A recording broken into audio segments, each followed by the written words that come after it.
Olá a todas, todos e todes. Eu, Arthur Luiz de Souza Maciel, mestre pelo PPGAV, UFPB, UFPE, juntamente com... Luiz dos Reis dos Andrade, mestranda do PPGAV, UFPB, UFPE. Vamos apresentar aqui o artigo Resistências e Reexistências, bordando com linhas tensas da vida. O artigo é parte dos resultados da pesquisa em arte, escrita pela Louise, intitulada No Lugar de Memória, a subjetividade do bordado na instalação artística, que através da investigação e experimentação sobre a mestiçagem de materiais e memórias, produzem novos significados, de onde emergem imagens e conceitos por meio do fazer. A pesquisa teve como objetivo produzir, contextualizar e abordar as questões metodológicas inerentes à realização do processo artístico desenvolvido no trabalho, articulando as influências que o processo captura, filtra, se alinha às linguagens tradicionais da artesania que podem ser incorporadas às praxes artísticas contemporâneas. Autoras como a Catani, a Derdick, o Esquerdo, a Kraus, a Ronick, a Reis e a Salles, dentre outros, norteiam reflexões sobre o processo criativo posteriormente à produção de uma instalação. As nossas palavras-chave aqui são arte têxtil, arte contemporânea, bordado, memórias e processo criativo. Eu fui orientador, Luiz, durante esse trabalho, e é um prazer muito grande estar aqui, juntamente com ela, apresentando esse trabalho. Bem, a influência do texto em minha vida parte de três mulheres baianas de personalidades distintas e fortes. Minhas avós, materna e paterna, e minha mãe. Elas são meus referenciais femininos de vida. Três mulheres completamente diferentes, mas ligadas a uma paixão, as agulhas e as linhas. E foram elas que teceram, a trama da coxa de retalhos que é a minha vida. Dentro do contexto de tentar dialogar com o artesanal, articulando a esfera artística, buscando encontrar significados, conceitos e teorias, o processo de investigação toma status de pesquisa, de busca de conhecimento para além da superfície do trabalho.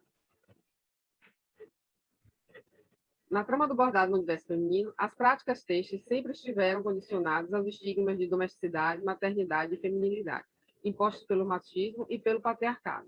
O bordado estava diretamente ligado à submissão e à obediência do lar e ao casamento. As mulheres eram obrigadas a bordar seus próprios enxovais, sejam eles de casamento ou de maternidade, o que fazia com que as mulheres não pudessem sair de casa nem para estudar e muito menos para trabalhar. Essa realidade só veio se modificar a partir do século XX, com a modernidade, a industrialização e o movimento feminista. E a partir daí começa a mudança no papel da mulher na sociedade. A mulher começa a comercializar seus artefatos artesanais como forma de sustento para a sua família, e assim ela passa a ser chefe de família, o esteio da família. Nós temos a maioria das famílias hoje em dia no Brasil sustentada por mulheres, e muitas delas são artesãs que têm como profissão o artesanato. E a partir daí, em decorrência disso, houve a independência da mulher, não só financeiramente, mas também socialmente.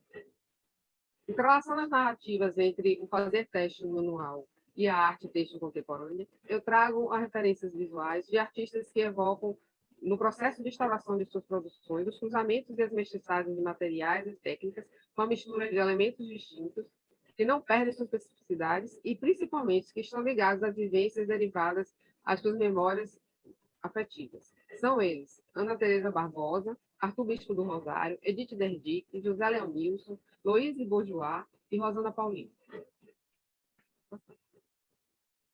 No artigo Bordando com Linhas Tensas da Vida, eu trago o processo de criação da instalação Reflorescer, que culminou, foi o trabalho que culminou com o meu TCC.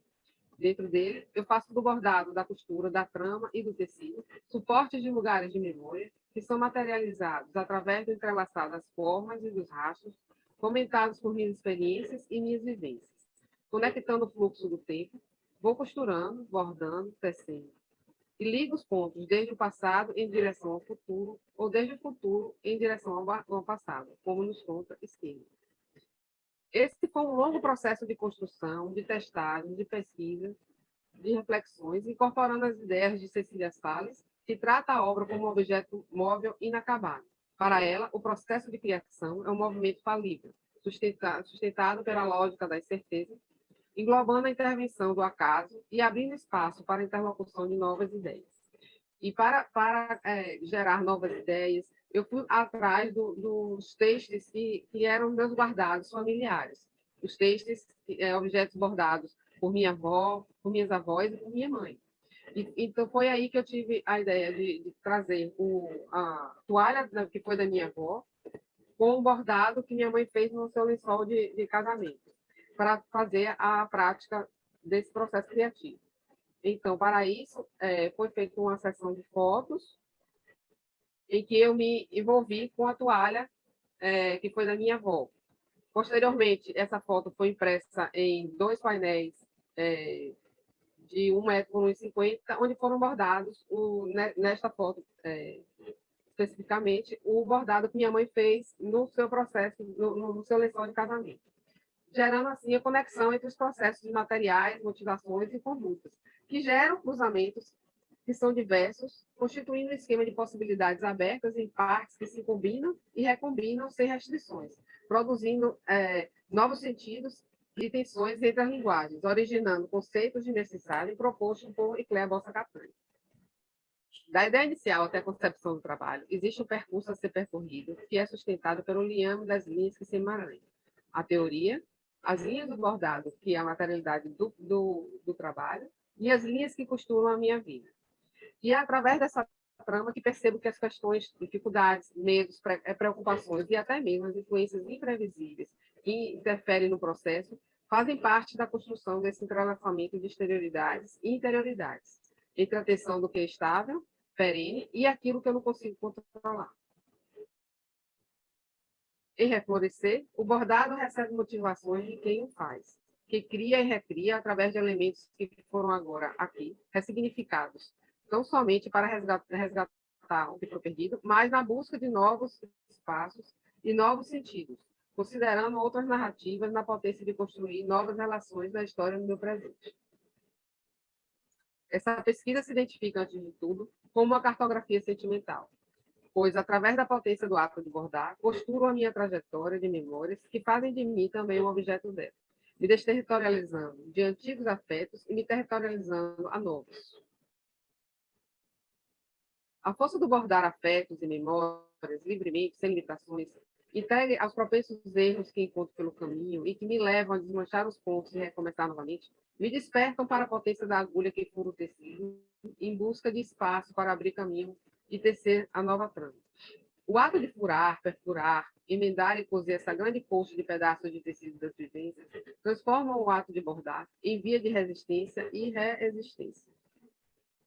Resistir como forma de rejeitar o preconceito, o estereótipo, estigmatização e apagamento que pairam sobre a história de mulheres que fazem das atividades manuais o seu viés de expressão, e resistir, transgredindo esses papéis que nos foram impostos através da hierarquização de gênero e da cultura machista e patriarcal, ressignificando o uso das práticas de tradição cultural hegemônicas, como o bordado, a costura, as tramas, dentro da contemporaneidade, como ferramentas para nos posicionarmos, apontar problemas sociais e políticos, expressar ideias, identidades e resgatar a ancestralidade e as memórias afetivas. No processo exploratório da pesquisa, nem sempre o que se revela é o que tensionamos fazer. Entre o fazer e o acontecer, existe uma urdidura disposta como um tear, pronto para ser tecido.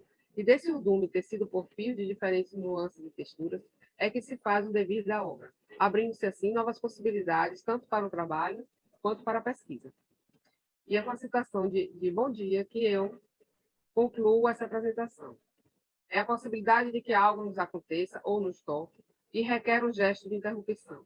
Requer parar para pensar, parar para olhar, parar para escutar, pensar mais devagar, escutar mais devagar, parar para sentir, sentir mais devagar, demorar nos detalhes, suspender a opinião, suspender o automatismo da ação, cultivar a atenção e a delicadeza, abrir os olhos e os ouvidos, falar sobre o que nos acontece, aprender a lentidão, escutar aos outros, cultivar a arte do encontro, calar muito, ter paciência e dar-se tempo e espaço.